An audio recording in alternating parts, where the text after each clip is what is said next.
Hello, co-host. Hello, co-host. Oh, I'm so excited to be back. It has been such a long time. I'm ready to rock and roll. It has. I've been watching episode 1 every night before bed. I love it. I can't get enough. What was your favorite part? I loved it when Chewbacca came along, put you in a headlock and choked you out. Dying. You know we cut that from the final show, right? Did we? Cricket, you watched our show, didn't you? This is our fault. That's not our flaw. Where are you going? We have a show to do.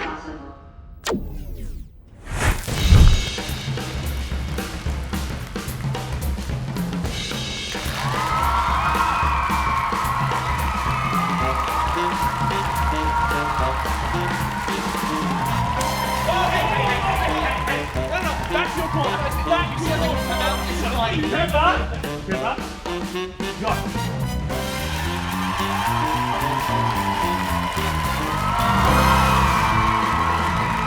Ladies and gentlemen, we are back! It's good to be Wombat, your pants are falling apart. We can't let you on. So is my life. Get back to Intern Corner. Why are you out here? This is for talent only. The camera is rolling. I am telling.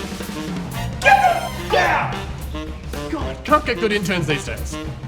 Welcome back, ladies and gentlemen, to the Pop Show! It is our second episode, folks, and we are so thankful to be back in the studio! Studio!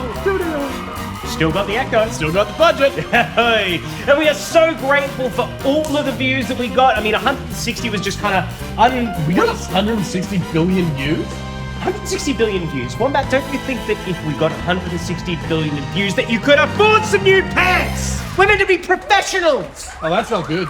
No. You know what is good, though? Our show this week. We're mixing it up. We're matching in some new edits. We're trying out some new stuff, which we're actually going to be doing over the next few weeks. So be sure to let us know what you enjoy and what you didn't down in the comments. What have we got that's new and fandangled that we can give the audience, Wombat? Oh, right now? Absolutely nothing. We're doing the same thing we did last week. It's time for the news. From sunshine to showers and everything in between, I've got you covered with the weather.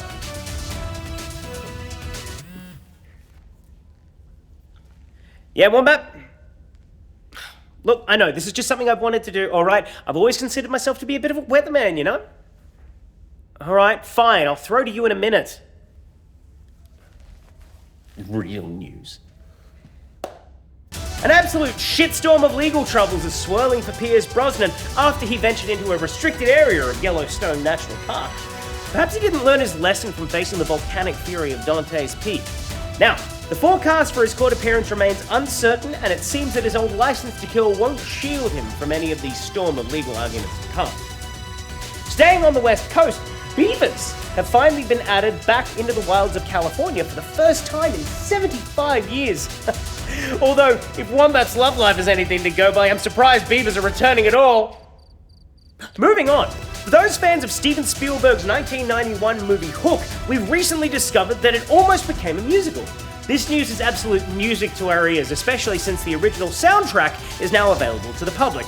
Now, let's go over to our intern who's going to serenade us until YouTube's copyright lawyers rain on our parade with a cease and desist order. And that's enough of that. This final news story comes from our benevolent overlords themselves, YouTube, who have now started showering unskippable ads with pop-ups. What the? Well, with the dislike button gone, they can't feel your disapproval, so they've decided to just add a sprinkle of ads on top of your ads. Guys, stop it! And that is the weather. Alright, now that Napoleon, Cricket, has lived out his weatherman fantasies, we can get on with some actual news. The miner who hacked institutes such as Nvidia and Rockstar has been placed on an indefinite detention in hospital, as after several rounds of court cases he continued to say that if released from jail, he would continue to hack. I guess the judge figured that the minor inconvenience of a multi-billion-dollar company needing security to outpace a 16-year-old with a laptop just wasn't worth the risk to society. Not that that mattered anyway, because the trailer for the game leaked anyway, along with the entire source code for the previous game, and my will to live. Still not sure where they found that. In more entertainment news, rumor has it that Paramount and Warner Brothers are in talk to merge into a single multi-company entity. That is, more bigger multi-company entity than either of them already were, or are. Now audiences may possibly need to pay one company 2 subscriptions for stuff that's not even available in their region, or in 4K. Might want to head over to the bay for that one. And now in medical news. Medical news? Are we... No, yes, variety show, I understand. Please put down the gun, sir. I will read the script. Doctors are pushing for more realistic depictions of death and dying on stage and screen. This is, of course, an absolute joy to every method actor out there because, as we all know, everyone who works in the arts is already dead inside. And that's all for the news. Make sure you tune in next time to stay up to date with whatever is...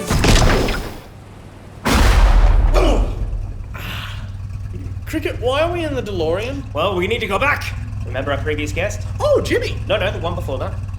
Jack Blacktime? No, that's in the future, you idiot. Ah, but that was such a good one. I know, I can't wait for people to see it. I'm talking about Rupert. Oh, Rupert! Yes! Rupert Degas! Can you believe it? That was awesome! Well, for those folks out there who haven't seen the full interview, we're going to give you a bit of a taste test.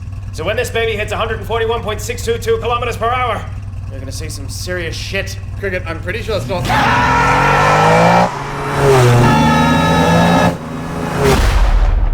Because when I went through all the credits, you were going through Bob the Builder, you're the only one with UK and US credit. Yeah. So Scrambler, how did he sound? Scram to the valley, yeah. It rocks, hello, Bob. And so all I had to do was basically go, Scram to the valley, hey, Bob, you rock. and it was just literally doing the same stuff in an American accent. But then some, like Muck was a character in Bob the Builder, voiced by Rob Rackstraw, and Muck would always go, let's get mucky. But in America, it was, let's get muddy. And they had someone else voice it. So someone goes, let's get muddy. And I'm like, it was just weird. Like Gripper and Grabber, which Rob and I did, we made us the scouse skits from Harry Enfield. All right, mate. Easy, mate. How's it going, mate? All good, mate. And we played, and we just ripped off Harry Enfield and Paul Whitehouse going, hey, mate, all right, Gripper, Grabber, Gripper and Grabber. And then when I went and did the American version, it was, we're like them Southern rednecks. Hi, Gripper. Hi, Grab. And, and it was just like... What does that say about us, Scousers? I know, it's just like redoing it all again but changing the odd, word. Brand new members of my machine team. Hello, mates. He's Gripper. And he's Grabber. We're Gripper and Grabber. Do you have, any inside jokes you've put into roles that no one has picked up? The first thing that comes to my head is I used to do a lot of ADR, a lot of automatic dialogue replacement, a lot of dubbing, crowd work, sort of crowd session stuff. For years, 8 or 10 of us would congregate behind microphones. And so, you can hear my voice in GoldenEye and 12 Monkeys and Bridget Jones and so many films. I mean, done hundreds of movies where even now I'll be watching it and go, oh, that was me. Just going, walk on. So we're doing this dubbing session on, can't remember what it was, but it was a Dickens. It was some BBC Dickens thing. Yeah. And we're all behind the mic and it's a scene in a tavern. And we're just the crowd in the background. And because we're wanting to amuse ourselves, we were like, oi, Oliver, get your twist around here, mate. Yeah. Got a tale for you, Tale of Two Cities. Where's David? Oh, David's having a Copperfield. That house is a bit bleak, isn't it? Yeah, so, and Charles DeWitt. What, Martin Charles DeWitt. Yeah, I know Martin. And we started listing, he's got great expectations. And we just started. So if you listen very carefully, you might hear a bunch of people in the pub listing Dickens titles. Just in conversation. Just in conversation. Brilliant. That's the first one that came to mind. I suppose you could only really get away with stuff like that with the dubbing because it's just background stuff. Whereas, like doing the Star Wars video games, like when we did Empire at War, I think I've done three or four Star Wars video games. Empire at War, I think Knights of the Old Republic, something else. It's very precise. You get your script and it's like, jumps off a 6-foot wall, jumps off a 12-foot wall, jumps off a 20-foot wall, lands from a 6-foot wall. Lands from a, gets punched in the stomach, gets slapped in the stomach, gets winded in the stomach. So you're going, and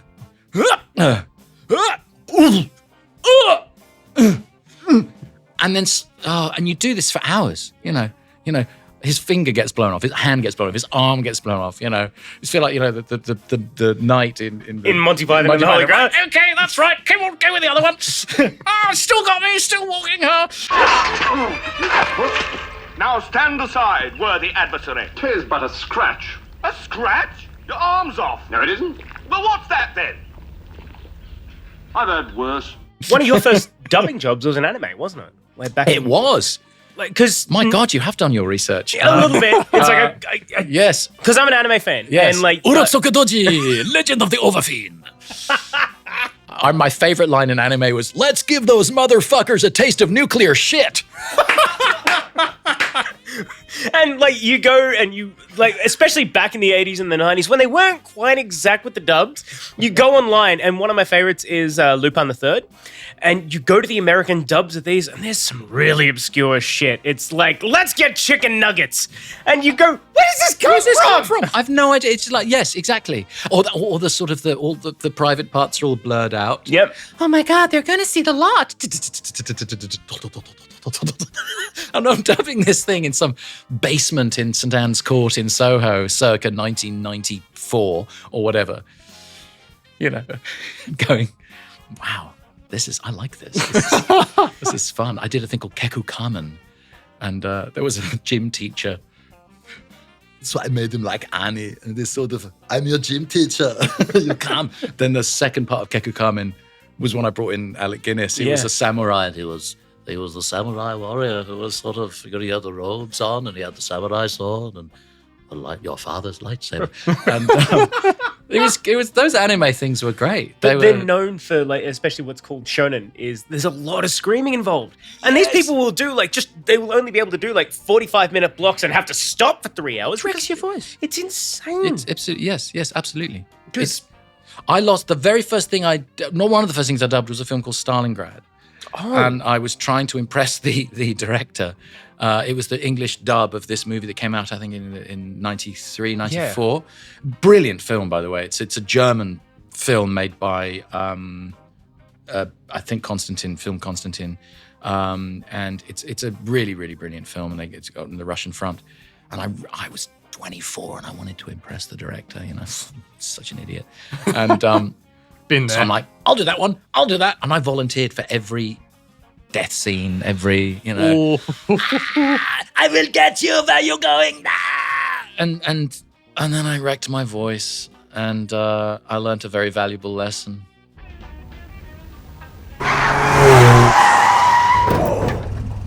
I are a terrible driver, you know that. I just got the need for speed, man. Crashing during a time jump is not about speed. I beg to differ.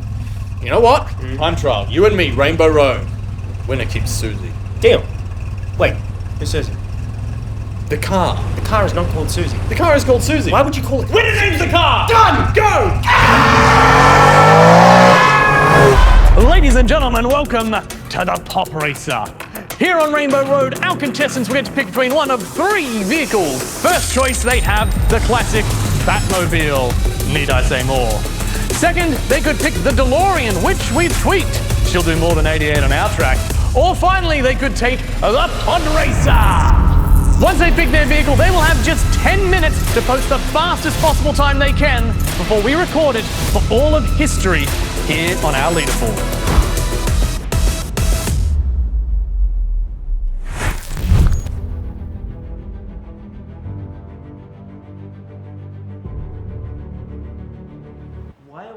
Slow motion?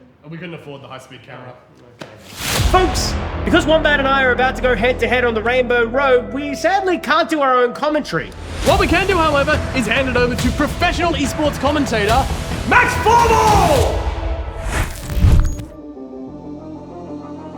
From the fields of Runeterra to the pitch of Champions Field, I have been there and seen it all. But now, myself, Maximilian Thor VonNeumann, but FormalCasting to most online, or Mr. Casting to you two, Cricket and Wombat, because against my will, I have been dragged into the Pop Racer Challenge to watch these 2 knuckleheads race a car worth way more than their combined net worth. I hope this thing is insured because, well, we only have 1 license, and if one of these 2, Cricket, decide to trash it on their way through, I don't know how much those insurance rates will go up. Either way, it is Cricket versus Wombat Pop Racer Challenge. We are underway. Rolling start for the 2 of them, although for Wombat, He already has himself a nice 30K advantage going down that hill. I think they're just a little bit more confident of a driver, it seems, going into that first turn with Mario's dead eyes staring at you. Wombat is deciding to pull a Ross Chastain wall ride. Cricket's going to have to try to match it if they're going to be able to maintain that momentum, and, well, maintain it a little bit too much. Cricket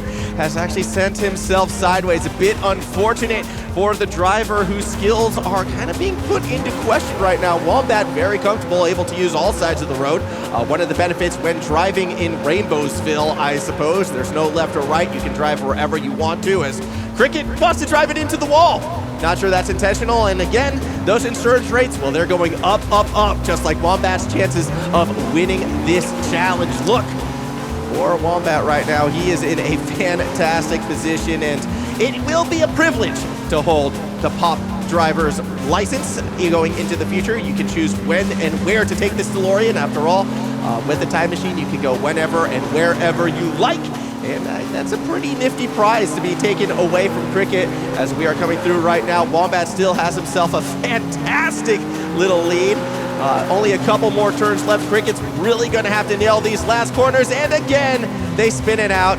And again, they go sideways as we're coming through Jack Black's corner right now. You can see the Bowser head staring down as Wombat's making his way to the final chicane. And Cricket is making his way into the dark void. Goodbye, Cricket. I wish I never saw your driving skills because, quite frankly, it's made me drive worse. But Wombat still has a chance to get first place on that leaderboard. Coming across that finish line, we're going to try and figure out where Wombat's going to sit. It's a 143.895. Where is it on the leaderboard?